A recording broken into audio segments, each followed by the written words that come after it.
প্রতিবন্ধীদের জন্য গণপরিবহনে বিনা ভাড়ায় চলাচল নিশ্চিতে সরকার কাজ করছে বলে জানিয়েছেন তারেক রহমানের স্ত্রী ডক্টর জুবাইদা রহমান। আর এলজিআরডি প্রতিমন্ত্রী মীর শাহ আলম জানিয়েছেন এদের জন্য প্রধানমন্ত্রীর সভাপতিত্বে উচ্চ পর্যায়ের কমিটি গঠন করা হয়েছে।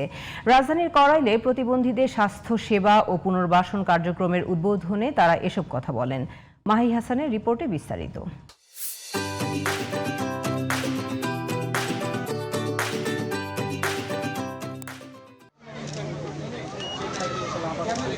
বৃহস্পতিবার রাজধানীর কড়াইলে জিয়াউর রহমান ফাউন্ডেশনের উদ্যোগে প্রতিবন্ধীদের স্বাস্থ্যসেবা ও পুনর্বাসন কার্যক্রমের উদ্বোধন করেন প্রধানমন্ত্রী তারেক রহমানের সহধর্মিণী ডক্টর জুবাইদা রহমান।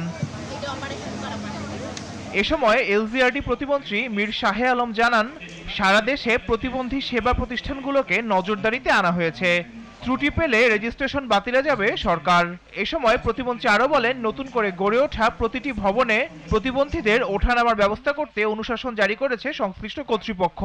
মাননীয় প্রধানমন্ত্রী গতকাল অনুশাসন জারি করেছেন বিভিন্ন মন্ত্রণালয়ে, যে প্রত্যেক মন্ত্রণালয়ে যে সমস্ত অবকাঠামো নির্মাণ হয়েছে বা আগামী দিনে হবে, এই সমস্ত অবকাঠামো বিল্ডিংগুলিতে প্রতিবন্ধীদের ওঠার জন্য যাতে র্যাম্প থাকে এবং তাদের জন্য আলাদা যাতে ওয়াশরুম এবং বাথরুম নির্মাণ করা হয়। অনুষ্ঠানে প্রধান অতিথির বক্তব্যে ডক্টর জুবাইদা রহমান বলেন, বিশেষ চাহিদা সম্পন্ন ব্যক্তি বা প্রতিবন্ধীদের জন্য গণপরিবহন সহ সব ধরনের পরিবহনে বিনা ভাড়ায় বা বিশেষ সুবিধায় যাতায়াত নিশ্চিত করতে সরকার কাজ করছে।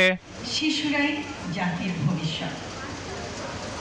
কোনো প্রতিবন্ধিতা যেন শিশু কিশোরদের যোগ্য নাগরিক হিসেবে গড়ে ওঠার ক্ষেত্রে প্রতিবন্ধকতা না হয়। নির্দিষ্ট সময়ে চিকিৎসা প্রদান করে বিশেষভাবে সক্ষম শিশু কিশোরদের সুপ্ত প্রতিভা বিকাশ সম্ভব।